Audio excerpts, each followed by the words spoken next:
Hello everyone and welcome back to my YouTube channel being pharmacist. एंड आप सबका बहुत बहुत स्वागत है इस चैनल पे। एंड आज इस वीडियो में हम लोग डिटेल में बात करेंगे regarding the drug inspector and medical device recruitment जो रिसेंटली आए हैं from the UPSC official website. So इससे पहले मैंने एक छोटा सा वीडियो बनाया था इसी टॉपिक पे कि वैकेंसी आ चुका है, फॉर्म फिलअप स्टार्ट हो चुका है एंड शुरू होने वाला है आज से ही।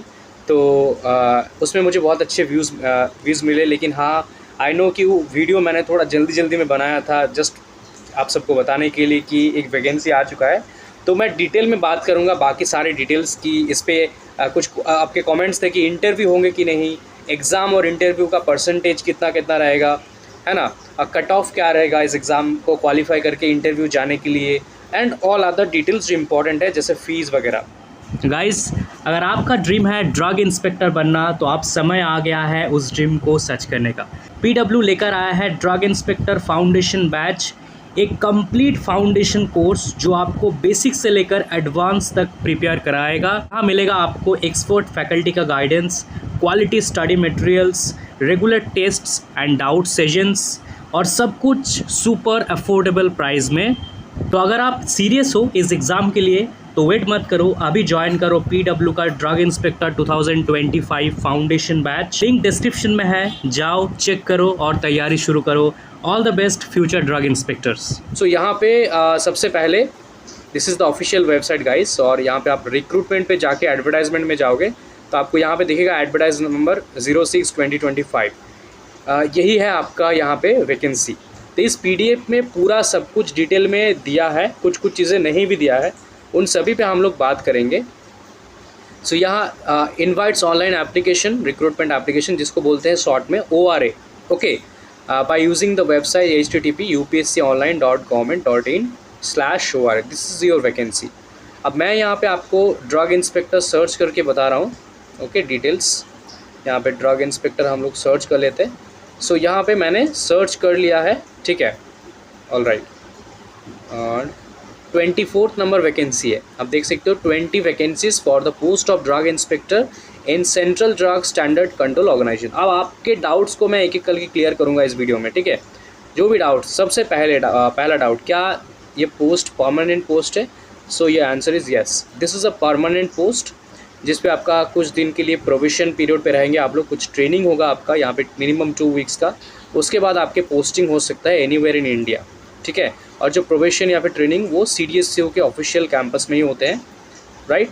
एग्ज़ाम कौन ले रहा है? तो एग्ज़ाम आपके लेंगे यूपीएससी आपके एग्ज़ाम लेंगे। क्या इंटरव्यू होंगे? सो इंटरव्यू के लिए क्या कहा गया है वो आगे हम लोग बात करेंगे, ठीक है। सबसे पहले कितने पोस्ट है, किस किस के लिए आप लोग देख लो। अगर आप सेंट्रल गवर्नमेंट अगर आप मतलब कोटा के लिए अप्लाई करना चाहते हो तो आपके पास सेंट्रल गवर्नमेंट के द्वारा दिया है यहाँ पे ओबीसी NCL सर्टिफिकेट चाहिए जो सेंट्रल गवर्नमेंट ने प्रोवाइड किया है। स्टेट गवर्नमेंट जो सर्टिफिकेट देते हैं वो यहाँ पे वैलिड नहीं है। सेंट्रल गवर्नमेंट के फॉर्मेट में जो सर्टिफिकेट या फिर परफॉर्मा देते हैं उसी परफॉर्मा पे आपको OBC NCL सर्टिफिकेट बनाना है। आप मेरे चैनल पे बीइंग फार्मासिस्ट पे जाओ और जो सबसे मतलब एक सर्च करने का ऑप्शन है बेस्ट वीडियोस और बेस्ट व्यूज़ वाला, उस पर क्लिक करना। सबसे ज़्यादा जिस पे व्यू है वो वाला वीडियो ही है मेरा इसी पे, OBC NCL सर्टिफिकेट को कैसे आप लोग बना सकते हो सेंट्रल लेवल पे, ठीक है। बाकी SC ST के लिए स्टेट सर्टिफिकेट्स ही चलते हैं, PWD के लिए अलग से सर्टिफिकेट बनाना पड़ता है, राइट। एंड EWS का सर्टिफिकेट भी सेंट्रल और स्टेट का करीब सिमिलर ही होते हैं, ओके। सो यहाँ पे डिसेबिलिटीज़ में कौन कौन से रिजल्ट आते हैं वो आप लोग देख सकते हो। उसके बाद यहाँ पे पे लेवल आपका यहाँ पे लेवल 8 का सैलरी दिया गया है एज पर 7th पे मैट्रिक्स। जैसे फार्मासिस्ट का अगर आपको पता नहीं है तो मैं बता दूँ 5th आपका लेवल होता है फार्मासिस्ट का 29,000। यहाँ पे आपका 8th लेवल है which is a great thing, right. And also different perks रहते हैं, हाउसिंग अलाउंस जिसको HRA बोलते हैं, ठीक है।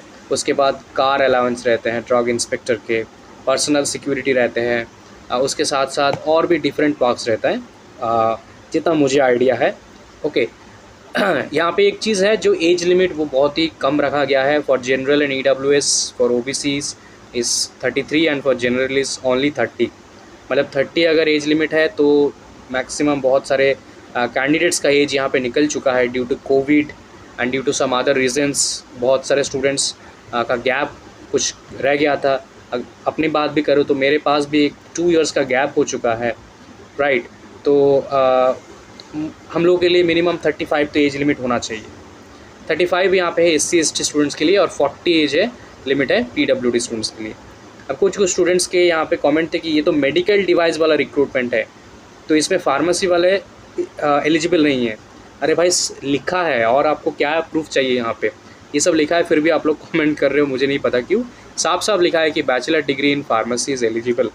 उसके साथ साथ अगर आपने BSc इन फार्मास्यूटिकल साइंस किया है, इन माइक्रोबायोलॉजी, बायोकेमिस्ट्री और केमिस्ट्री और लाइफ साइंस। किसी ने पूछा था कि मैं बीटेक बायोटेक्नोलॉजी से हूँ, तो बायोटेक्नोलॉजी भी लाइफ साइंस के अंडर ही आते हैं, तो आप सब भी एलिजिबल यहाँ पे हो, ओके, मेरे हिसाब से। क्योंकि बॉटनी, जूलॉजी, माइक्रोबायोलॉजी, बायोकेमिस्ट्री ये सभी लाइफ साइंस के अंडर ही आते हैं। फूड बायोटेक्नोलॉजी ये सभी है फ्रॉम एनी रिकॉग्नाइज्ड यूनिवर्सिटी। और BE और BTech स्टूडेंट्स ऑल्सो एलिजिबल, ठीक है। BTech in any subject, engineering में biomedical, chemical, mechanical, electronics, electrical, biotechnology. देखो यहाँ पे बायोटेक्नोलॉजी साफ साफ लिखा है, तो आपने BTech इन बायोटेक किया है तो भी आप एलिजिबल हो। Polymer, computer science, medical electronics, anyway सभी एलिजिबल है यहाँ पे। और कोई भी यहाँ पे एक्सपीरियंस की नीड नहीं है और कोई डिज़ायरेबल क्वालिफिकेशंस भी नहीं है, ठीक है। सिंपल मतलब M.Pharm वगैरह हो, कोई मैटर नहीं है, आपको एग्ज़ाम क्वालिफाई करना है, that's all. D.Pharm students eligible नहीं है, ओके। एनीवेज यहाँ पे वर्ड्स आपका काम वगैरह लिखा है and this post is permanent, जैसे मैंने आपको लिखा है। It's group B gazetted and non ministerial post, okay. Headquarters जैसे मैंने आपको कहा, and the officer may be posted anywhere in India. Remember there shall be a mandatory induction training of at least 2 years duration, okay. Anyways so यहाँ पे and हो जाता है हमारा रिक्रूटमेंट वाला सीन। अब हम लोग अदर डिटेल्स पे बात करेंगे, ठीक है। जो भी इंपॉर्टेंट पॉइंट्स हैं उनको मैंने अलग से यहाँ पे नोट करके रखा है, ओके। सो उन सभी को हम लोग एक एक करके देखेंगे, ठीक है। चलो यहाँ पे यहाँ तक आई थिंक था। अब इम्पॉर्टेंट देखो, online recruitment applications are invited. Dates की बात करते हैं तो डेट से आपका यहाँ पे 24 मई से स्टार्ट हो रहा है और closing date is 12 June 11:59 okay PM। Last date of printing of the completed submitted online application जो कि आपका है 11:59, 1 डे लेटर 13th को, ठीक है। इंपॉर्टेंट कुछ चीज़ें जो मैं आपको बताऊंगा, अब उन पे थोड़ा सा आप लोग ध्यान दीजिए, ओके। सबसे पहले सिटीजनशिप्स की बात करें तो citizens from India, Nepal, Bhutan, Tibetan refugee and who have migrated from Pakistan, Burma, Sri Lanka and East African countries like etc. They all are eligible, okay. All right, यहाँ पे और कुछ इम्पोर्टेंट नहीं है। इम्पोर्टेंट है यहाँ पे ये वाला देखो, okay. By holding a recruitment test, generally weightage in the ratio of 75:25 in accorded for marks in recruitment test RT and for marks in interview in determining the final merit। तो आपका यहाँ पे 75:25 होगा। The candidate should therefore mention all his or her qualifications and experience in the relevant field over and above the minimum qualification।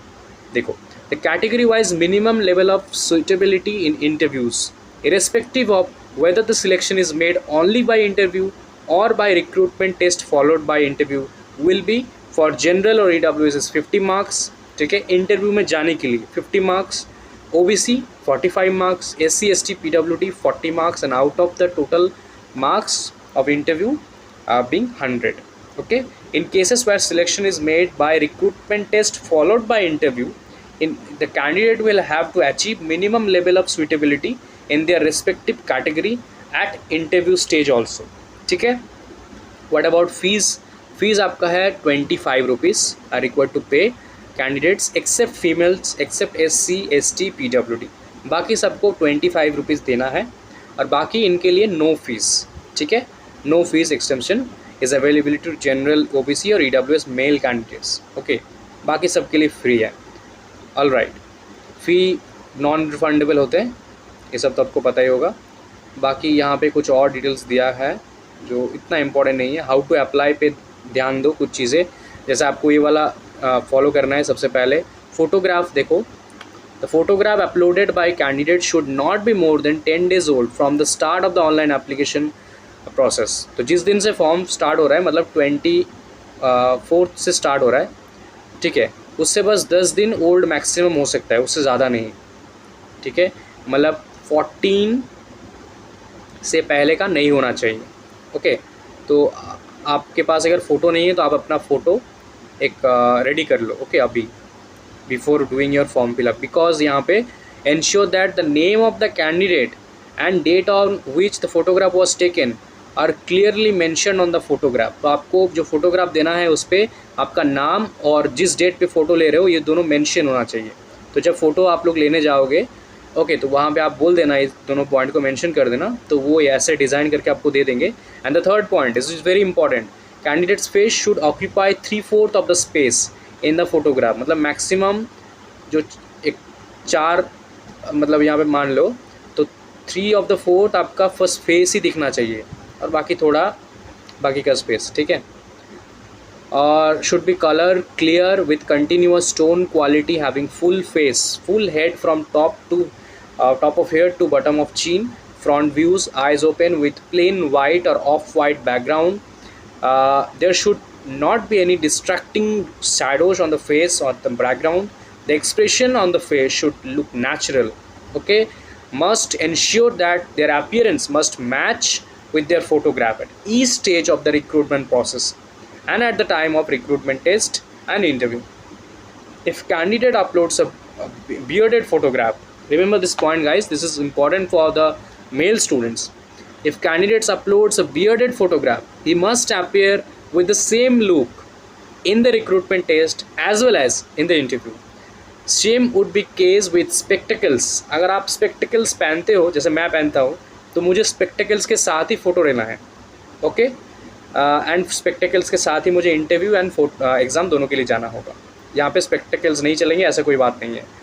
Also moustache also, सो जो भी है आपका, अगर आप बियर्डेड आप लुक रखते हो तो आपको वही लुक फॉलो करना है अभी और उसी दिन भी, ठीक है।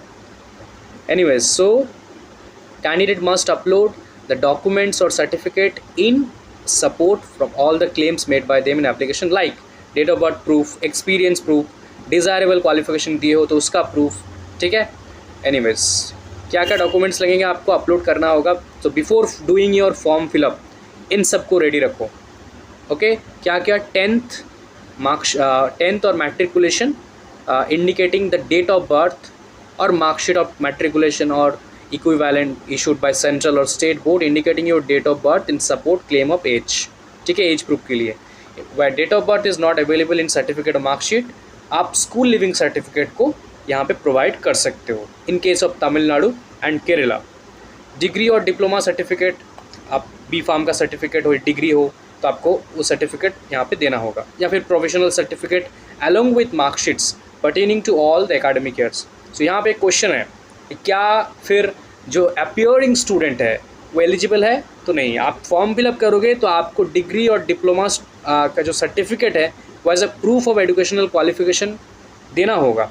ऑल्सो जितने भी आपके मार्कशीट्स हैं उन सब का एकेडमिक ईयर्स का देना होगा, ठीक है। Anyways, prescribe format of the head of the organization of department in the experience के केस में है। कास्ट सर्टिफिकेट, जैसे मैंने आपको कहा, ओबीसी के केस में आपको ओबीसी सर्टिफिकेट सेंट्रल में बनाना है, ठीक है। Documentary support for any other claims. Anyways, if document और certificates furnished is in language other than Hindi और English, a transcript of the same duly attested by gazetted officer or notary is to be uploaded। अगर कोई दूसरे language है तो उसका एक transcription version जो ड्यूली अटेस्टेड होना चाहिए वो अभी आपको अपलोड करना है। उससे बेटर है आप हिंदी और इंग्लिश में बना लो, राइट, इंग्लिश में बना लो, सबसे बेटर रहता है, ओके। ऑल राइट, सो ये था कुछ आपका डिटेल्स।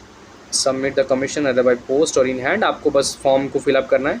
एक और चीज़, candidate shortlisted for interview on the basis of the information provided in the online application submitted by them will be required to send self-attested copies of document or relevant certificates in support of the claims made in the application as and when demanded by the commission, ठीक है।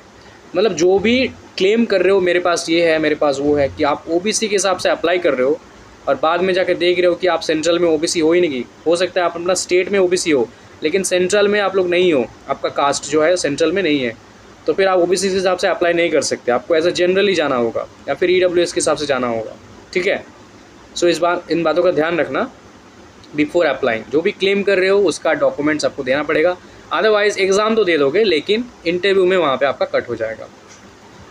All right, यहाँ पे कुछ और चीज़ें हैं, ये सारे डॉक्यूमेंट्स हैं जो आपको इंटरव्यू के टाइम में प्रोड्यूस करना है। इन पे हम लोग आगे बात करेंगे, फ़िलहाल हम लोग का काम है बस फॉर्म फिलअप तक का, ठीक है।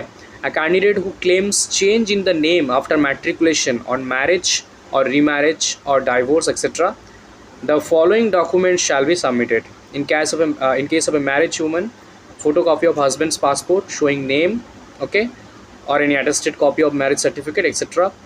And in case of divorce and etc. आपको details देना पड़ेगा, आपको एक उसका मतलब proof देना पड़ेगा, right. एज रिलैक्सेशन के केस में आपको ये सब देना पड़ेगा, okay. All right.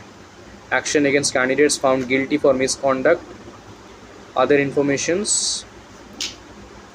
important mobile phones are banned in the campus of UPSC examination and interview hall etc etc.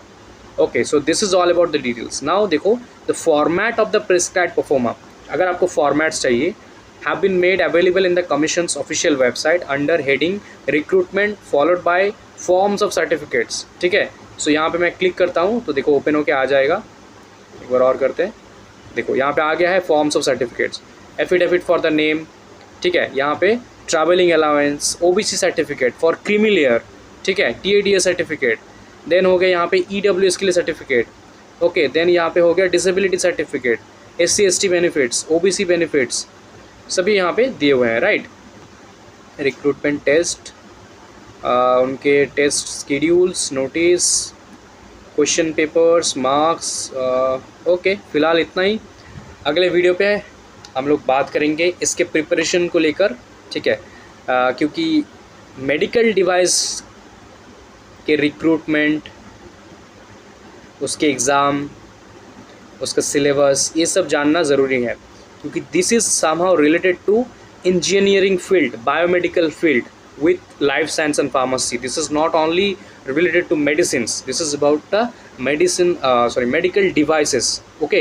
So यहाँ पे थोड़ा सा डिफरेंस तो बनेगा क्योंकि इंजीनियरिंग स्टूडेंट्स भी आपके साथ एग्ज़ाम देंगे, बायोमेडिकल स्टूडेंट्स एग्ज़ाम देंगे, लाइफ साइंस देंगे, तो सिर्फ आप फार्मासी स्टूडेंट्स एग्ज़ाम को नहीं दे रहे हो, right. The competition is going to be very tough and the post is उतना ही लो पोस्ट है, उतना ही कम पोस्ट है, just 20 post all over India, ठीक है।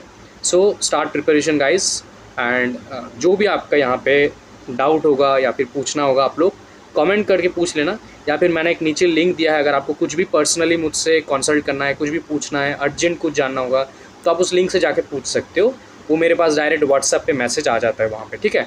And thank you so much for watching, and please अगर आप पहली बार वीडियो को देख रहे हो तो चैनल को सब्सक्राइब रख लेना for all updates. Thank you.